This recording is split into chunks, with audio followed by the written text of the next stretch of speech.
금요예배 때 우리 김덕현 목사님께서 하셨던 말씀을 잠깐 나누고 말씀을 시작하려고 합니다. 목사님께서는 육의 사람과 영의 사람에 대해서 말씀해 주셨습니다. 육의 사람을 우리가 이 껍데기, 이 육의 사람을 성장시키기 위해서 운동을 하고 먹고 마시고 또한 배우며 지식의 양분을 쌓을 때 이 육의 사람, 우리의 껍데기는 성장한다라고 말씀해 주셨습니다. 그와 같이 우리 영의 사람도 동일한 영양분이 필요한데 무엇을 먹고 마시는 것이 아니라 바로 하나님의 말씀을 보고 배우며 주께 예배하고 주께 기도할 때 우리 안에 영의 사람이 동일하게 성장한다라고 말씀해 주셨습니다. 저는 이 말씀을 그릇으로 표현하고 싶습니다. 여러분, 그릇이라는 것은 무엇을 담기 위해 있는 것입니다. 어떤 것을 담기 위해. 그릇 스스로는 아무 의미 없는 용기나 이런 용도밖에 되지 않습니다. 그런데 그 그릇에 우리가 무엇을 담느냐에 따라 그 그릇이 귀한 가치를 가지게 됩니다. 컵이 있을 때 물을 따르면 그것이 물컵이 되고, 그릇이 있으나 그 위에 밥을 넣으면 그 그릇이 밥그릇이 되는 거죠.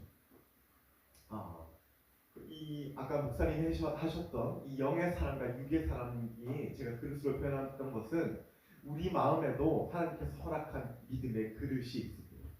근데 그 그릇을 육의 것을 담으면 우리의 그릇은 육의 그릇이 되고, 우리의 그릇 가운데 하나님의 신령한 것들을 담게 되면 우리는 주님이 쓰시는 그릇이 된다는 것입니다. 오늘 말씀을 들을 때 우리의 그릇 가운데 하나님의 것으로 채우며 주님이 쓰시기 편한 그릇이 되는 여러분들이 되시기를 바랍니다. 오늘 저는 믿음의 그릇을 준비해야 한다 라는 말씀으로 여러분들에게 말씀을 좀 전하려고 합니다. 저와 정말 친한 한 목회자 한 분이 계십니다. 제가 이 목사 안수의 예화를 들었던 적이 있었던 것 같습니다. 그분이 이제 목회학 석사 3년 과정을 다 마치고 이제 목사 안수를 준비하고 있었습니다. 사실 한 전도사와 또 다른 교단의 강도사라고 표현해요. 강도사가 목사가 되기까지 사실 많은 요구 조건 사항들이 있습니다. 당연히 첫 번째, 목사 고시에 통과를 해야 돼요. 그리고 두 번째, 아까 전사님이 얘기했던 3년 동안의 석사 과정을 마쳐야 합니다. 그리고 일말에 내가 이 교단의 목사로서 이제 활동하겠다라는 회비가 있어요. 그런데 그 모든 조건이 다 충족되어서 이 목사님은 이제 목사 안수를 받으러 가셨습니다. 그런데 당시에 목사 안수를 받을 때 정말 재미난 장면들이 많습니다. 거기 정말 거룩하고 주님이 세우시는 것이기에 정말 많은 사람들이 그 목사의 거룩한 직분을 감당하기 힘들어서 울먹울먹거리며 자신의 걸음을 돌리는 사람이 너무나 많았습니다. 제가 아까 목사가 되기에 3가지 요구 조건을 얘기했습니다. 그런데 그 중에 가장 중요한 요구 조건이 있습니다. 이것은 하나님이 세우신 거룩한 일이기 때문에 바로 주님의 마음에 합할 때 그 목사 안수를 받을 수 있어요. 그런데 그분이 삶과 환경이 너무나 완벽해 첫 번째 목사 안수를 받으러 갔을 때 자기 마음에 지금 당장의 때가 아니라는 마음이 들었다고 해요. 그래서 그 안수받는 안수장을 나왔습니다. 그리고 두 번째 목사 안수를 받으러 갔을 때 동일하게 자기 마음에 하나님의 뜻이 아닌 것 같다라는 마음이 들어서 다시 자신의 사역의 자리, 전도사의 겸손의 자리로 나아갔다고. 그리고 세 번째 나아갔을 때 하나님 지금이 주님의 때입니까? 물었을 때 자신의 마음 깊숙이 하나님의 때라는 명확한 음성이 있었다고 합니다. 그리고 하나님의 뜻에 따라 목사 안수를 받았다라고 해요. 그러면서 그분이 저에게 이러한 얘기를 하셨습니다. 하나님께서는 사역자로 불러서 하나님의 직분을 감당하게 하실 때에도 준비된 그릇을 사용하신다. 내 잔이 주님 보시기에 준비되지 않으면 그 잔에 하나님의 기름을 절대 붓지 않는다. 저에게 말씀해 주셨어요. 우리에게 주는 메시지가 무엇입니까? 하나님께 우리는 감당되어야 될 그릇으로 준비됐을 때 하나님이 그 위에 은혜의 잔을 부어주신다. 학생들은 학생의 신분으로 또 직장인들은 그에 맡겨진 많은 일들을 통하여 하나님은 오늘도 우리들의 모두 가운데 복 주시길 원하십니다. 각자의 잔에 주님 채워주시길 원하십니다. 그런데 아직 나에게 그 잔이 채워지지 않는 이유는 내가 그 잔을 감당할 수 있는 그릇의 크기가 믿음의 분량이 되지 않았기 때문에. 고린도후서 4장 7절에 바울은 고린도 교회에게 너희들이 듣는 그 복음을 바로 보배라고 표현했어요. 그런데 너희들은 그 보배를 왜 질그릇으로 담고 있냐라고 이야기합니다.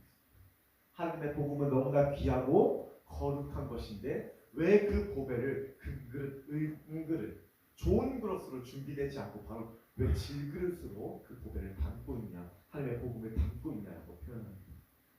그리고 오늘날 우리들이 주님께서 하나님의 보배인 이 복음과 하나님의 크신 은혜를 우리들에게 주길 원하십니다. 그런데 오늘 말씀 제가 전하고자 하는 메시지는 우리가 그 복음을 받기 위해 우리는 금그릇 또한 주님이 쓰시기 편한 그릇으로 준비되어야 한다는 것입니다. 오늘 본문 말씀도 동일합니다. 하나님은 모세에게 다음 지도자 모세를 하나님께서 거두시고 다음 지도자 여호수아를 세우세요. 그리고 정탐꾼들을 보내어서 여리고를 정탐하고 이제 가나안으로 나아가는 첫걸음을 떼게 됩니다. 하나님의 약속의 땅 가나안 성취의 첫걸음을 떼게 됩니다. 그리고 백성들에게 명령하여 레위 제사장들을 통하여 언약궤를 메고 갈 것인데 너희들은 2000규빗 정도 떨어져 언약궤 뒤를 따라가라 라고 이야기하고 있습니다.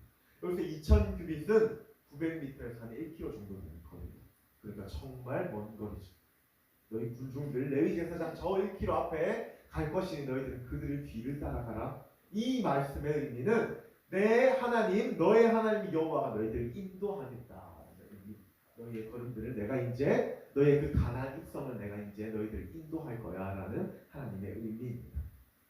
그리고 이제 하나님의 가나안 입성을 통하여 하나님의 첫 역사가 시작될 텐데 그때 하나님이 백성들에게 역사하시기 바로 직전에 여호수아가 그들에게 요구한 단 한 가지가 있습니다.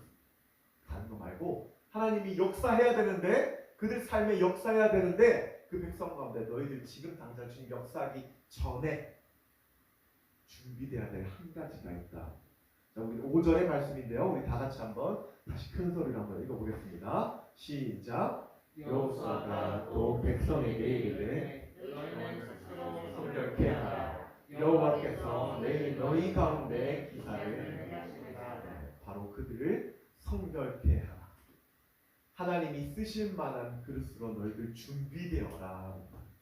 제가 여기서 성결하다의 의미를 영어의 사전을 찾아봤더니 consecrate라는 단어예요. 이것은 하나님께 바치다, 드리다 라는 의미로 해석됩니다. 그러니까 하나님이 쓰실 만한 그릇으로 하나님 이제 너희들이 쓰셔야 되니까 너희 모두를 거룩하게 하고 주님께 드려라. 쓰실 만한 그릇으로 너희 주님께 드려라. 그래야만 주님이 이제 너희들의 첫 역사를 단행하실 것이다. 여호수아는 이야기하고 있습니다. 여러분, 하나님이 우리의 삶에 역사하시고자 할 때 우리가 준비된 그릇으로 그분께 드려져야만 주님이 우리의 거룩한 모습을 통하여 주님 역사하십니다. 우리가 주님 앞에 준비된 자세로 하나님께 온전히 드려져야만 하나님 우리를 사용하세요. 우리 가운데 죄악, 우리의 의와 우리의 감정 너무나 많으면 하나님 절대 우리 삶을 통하여 역사하실 수 없어요. 우리에게 복 주시거나 우리에게 역사하신 하나님을 목도할 수 없어요.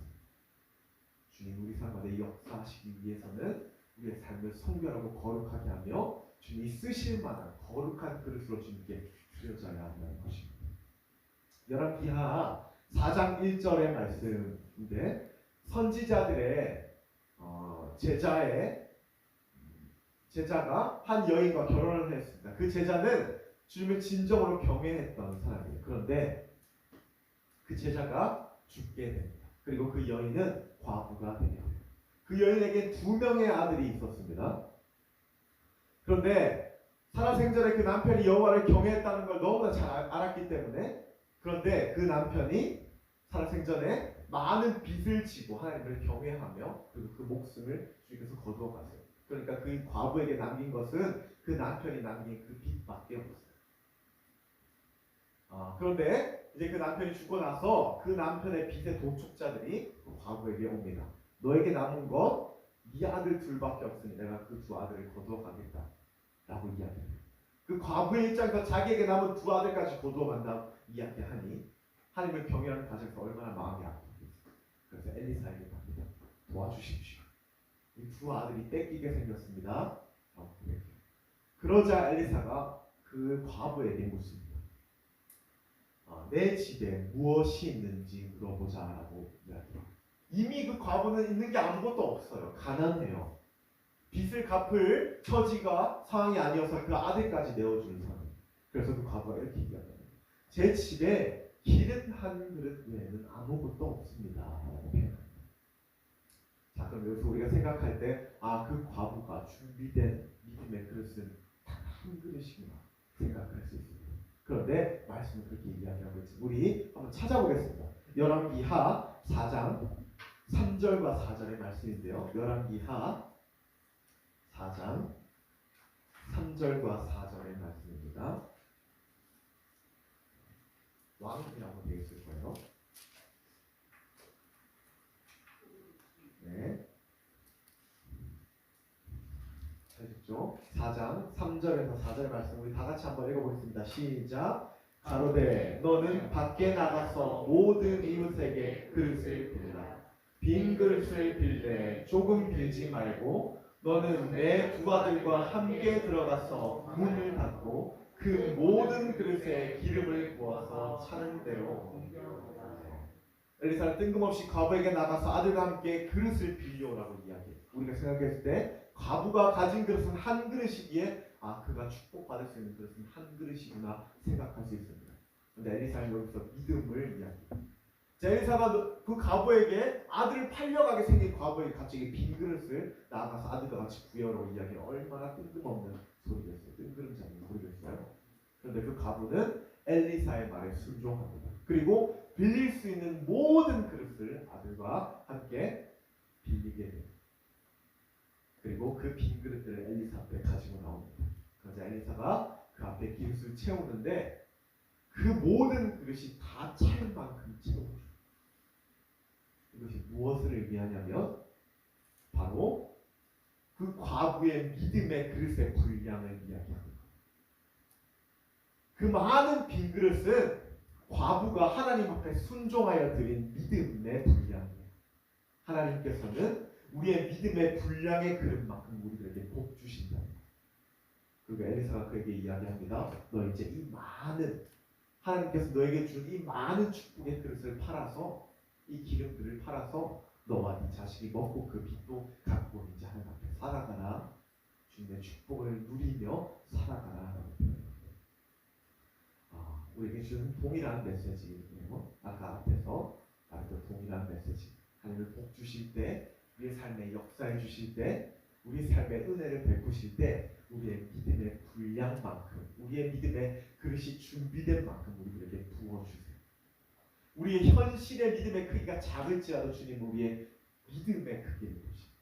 상황의 그릇이 작을지라도, 인간의 그릇이 작을지라도 주님 그거 보지 않으시고 믿음의 분량을 바라보고 계십니다. 그리고 그에 합당한 주님의 믿음의 분량만큼의 주님의 은혜를 우리의 그 믿음의 그릇 가운데 채워 부어 역사해 주시는 것이 바로 하나님의 은혜입니다. 그 은혜를 삶 가운데 누리는 여러분 되시길 바랍니다. 자, 그렇다면 이 믿음의 그릇은 우리가 어떻게 키워야 할까? 하나님께서 분명히 우리에게 이 믿음의 그릇의 분량만큼 우리에게 은혜를 베푸시고 축복을 주시고 우리 삶 가운데 역사해 주신다 말씀하셨는데, 우리가 이 믿음의 그릇을 어떻게 주님 앞에 연단받으며 성장해야 될까? 저는 첫 번째 이렇게 얘기하고 싶습니다. 자신에게 맡겨진 사명을 일심으로 감당하라.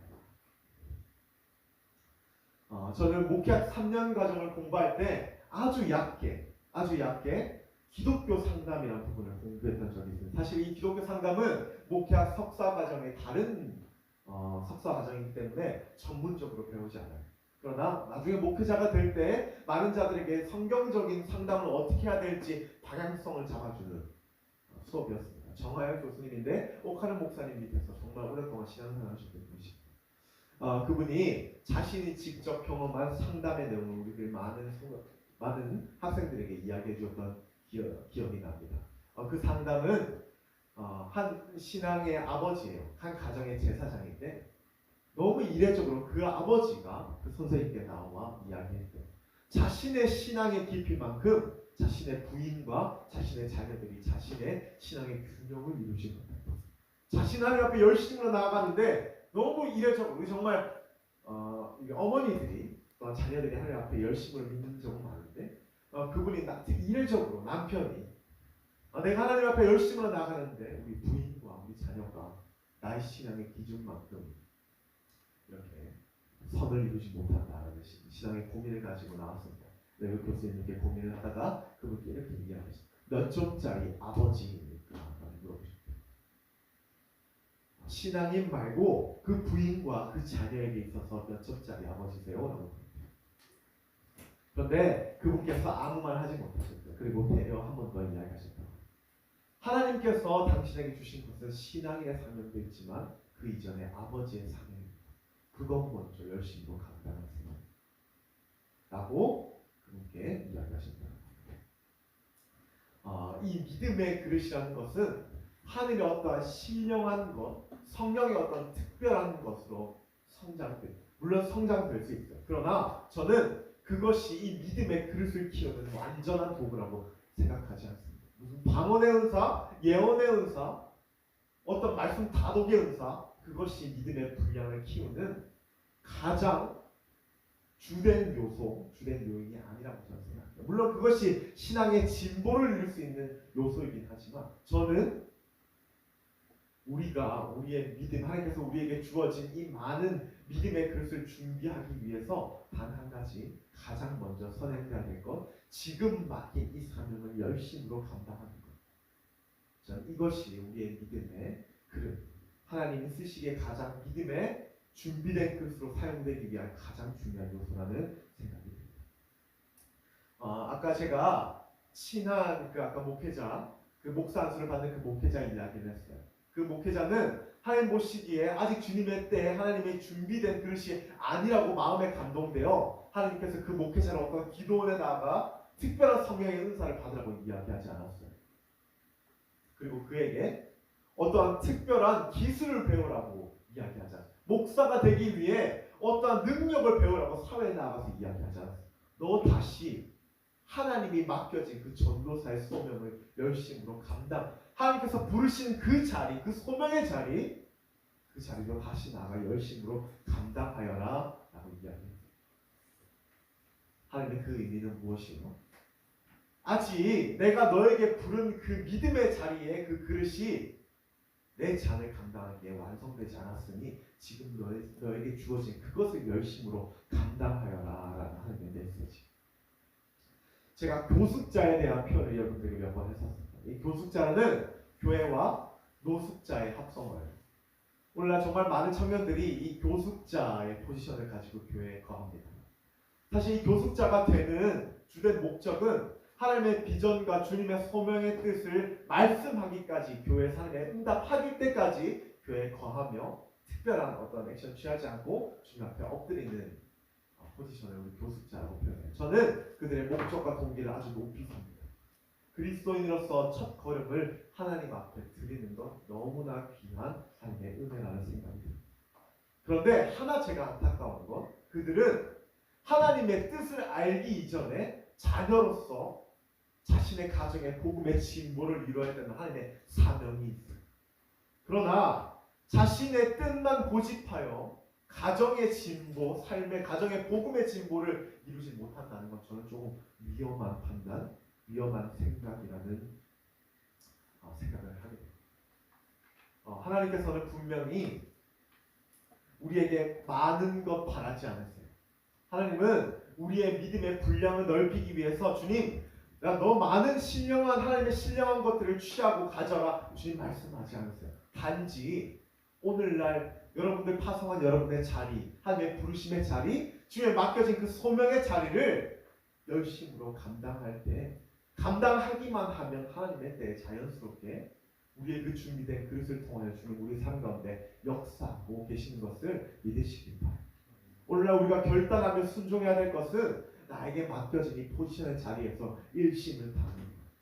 너무나 간단해요. 학생은 학생의 본분, 공부를 열심히 하고 이 세상에 내가 어떻게 쓰임받을 수 있을까 기대하며 열심히 공부하는 것이고, 직장인은 직장에서, 가정은 가정에서, 또 목회자는 목회 준비의 자리에서 하나님의 부르심의 사명을 열심으로 감당합니다.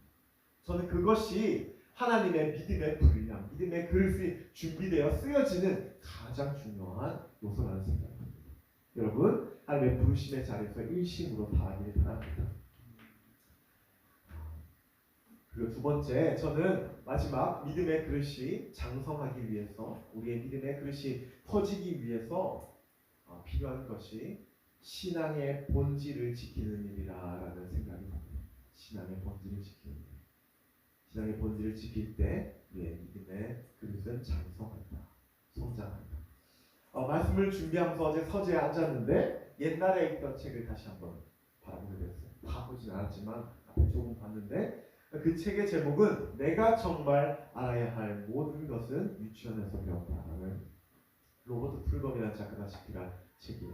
그 책의 첫 문구가 이렇게 나옵니다. 우리는 살면서 옳고 그름, 선과 악, 진실과 거짓의 문제에 부딪힌대요.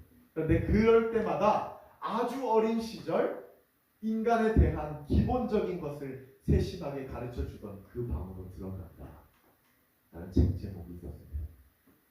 저자는 삶을 살다가 느낄 수 있는 모든 본질적인 것은 우리가 유치원 때 이미 다 배웠다 라고 이야기해요. 그리고 오늘날 우리들의 삶에서 그것만 지키고 살아간다면 우리의 삶은 아무 문제가 없을 것이다. 저자가 이렇게 이야기하고 있어요. 그리스도인으로서 가장 본질적인 게 무엇이에요? 하나님을 예배하고 기도하며 찬양하는 것이에요. 저는 우리 그리스도인도 이 하나님의 신앙의 본질, 이 중심만 잃지 않고 살아간다면 그리스도인의 삶에 물론 고통과 고난이 있을 수 있어요. 그러나 믿음 잃지 않는 삶으로 살아갈 수 있는 가장 중요한 요소, 바로 이 예배의 본질을 잃어버리지 않는 것이라는 생각이 듭니다. 로마서 10장 17절의 말씀 우리 다 같이 한번 읽어보겠습니다. 로마서,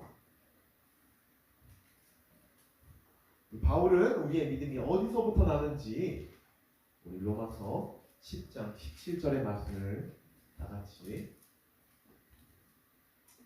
읽어보겠습니다. 읽겠습니다. 시작. 그러므로 믿음은 들음에서 나며 들음은 그리스도의 말씀으로 말미암아. 바울은 우리의 믿음은 들음에서 나며 그 들음은 바로 그리스도의 말씀이라고 우리에게 이야기하고 있습니다. 하나님의 말씀을 듣고 읽는 것만으로 우리 안에 믿음의 성장이 일어나게 된다는 것을 고린도 교회 성도들에게 명확하게 이야기해주고 있습니다. 너희들 하나님의 말씀을 절대 떠나지 마. 하나님의 말씀을 열심으로 들어.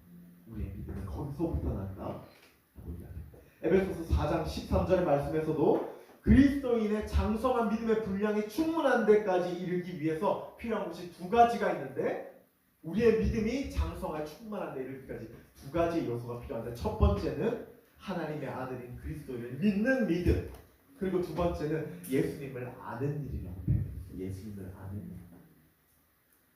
여러분, 우리의 믿음의 그릇을 준비하고 넓히는 일, 그것은 신앙의 본질인 바로 하나님을 예배하고 주님의 말씀을 가까이 하는 것에 있습니다. 특별히 멋진 사역, 특별히 어떤 직분이 있지 않아도 우리가 예배의 본질만 지키고 이 걸음을 잘 걸어간다면 주님 스스로 우리의 믿음의 분량과 이 그릇을 넓혀가세요. 어떠한 액션 취하지 않아도 하나님을 향한 이 믿음의 본질만 지키고 이 땅을 잘 살아간다면 주님의 때, 우리가 준비될 그때 그 그릇 가운데 하나님의 잔을 충만히 채워주시는 분이 바로 우리의 하나님이십니다. 여러분, 이거 잊지 않으십니다. 많은 분들이 전도사님 또 똑같은 말을 하네. 저는 이것이 그리스도인의 모든 것이요 표현합니다. 하나님 예배의 본질을 잃어버린 자, 하나님 예배의 본질을 잃어버린 자, 가정의 관계 제가 명확하게 이야기할 수 있습니다. 무너진다라고 표현하면 너무 강한 표현일 수 있지만 건강하지 않은 관계로 발전되기 쉽습니다. 사랑하는 사람의 관계 가운데 예배가 없으면 이 본질을 잃어버리면 너무나 쉽게 육의 생각, 육의 것으로 살아요. 내가 속해 있는 모든 공동체 가운데 이 예배를 본질을 잃어버리게 되면 너무나 쉽게 이 믿음의 중심을 잃어버리는 사람. 이 예배의 본질이 끊어진다는 것이 무엇이겠어요? 바로 하나님과의 끊어진 관계를. 여러분, 하나님과의 이 예배의 본질의 관계를 끝까지 지키며 결단하는 여러분 되시길 바랍니다. 우리들 가운데 분명히 이 예배의 기쁨을 잃어버린 자들이 분명히 있어요. 제가 그 사람들에게 항상 하는 이야기가 있습니다. 절대 예배를 습관에 쫓아 나오지 말고 오늘 나에게 하시는 주님의 음성이 무엇인지 기대하며 나오라. 내가 좋은 설교 말씀 들으려고 이 예배당 가운데 나오지 말고 나에게 지금 있는 이 문제를 하나님께 어떻게 해결해 주실지 기대하는 마음으로 나와라라고 표현합니다. 예배의 중심 잃어버린 자, 예배의 기쁨이 무너진 자들에게 제가 항상 이렇게 이야기합니다. 예수님이 공생의 사역 당시에 사두개인들과 바리새인들과 정말 많은 논쟁을 펼쳤어요. 그 논쟁의 의미, 왜 사두개인들과 이 바리새인들이 종교 지도자들은 예수님의 거룩한 말씀 가운데 복음의 은혜를 받지 못했냐면 그는 좋은 가르침의 생각으로 예수님 앞에 나아가기 때문에 좋은 말을 해주는 선지자.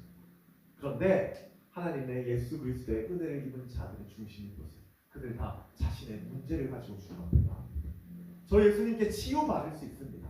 우리 가정에 이러한 어려움이 있습니다. 예수님 회복해 주십시오 라는 믿음으로 예수님 앞에 나왔더니 그 삶이 예수님의 은혜로 충만하게 됩니다.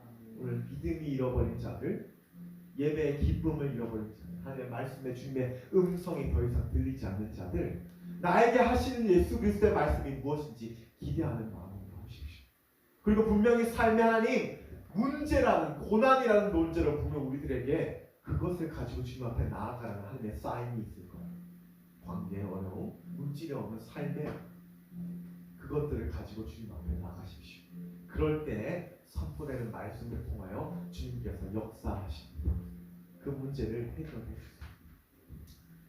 여러분, 신앙의 본질, 하나님을 예배하는 것. 또 목사님께서 그러시더라고요. 찬양하는 것은 우리 영의 호흡이에요. 기도하는 것은 주님과의 관계고, 여러분 이것들을 우리 삶 가운데 힘써 지키며 우리의 믿음의 분량의 그릇을 넓히는 저와 여러분 되시길 바랍니다.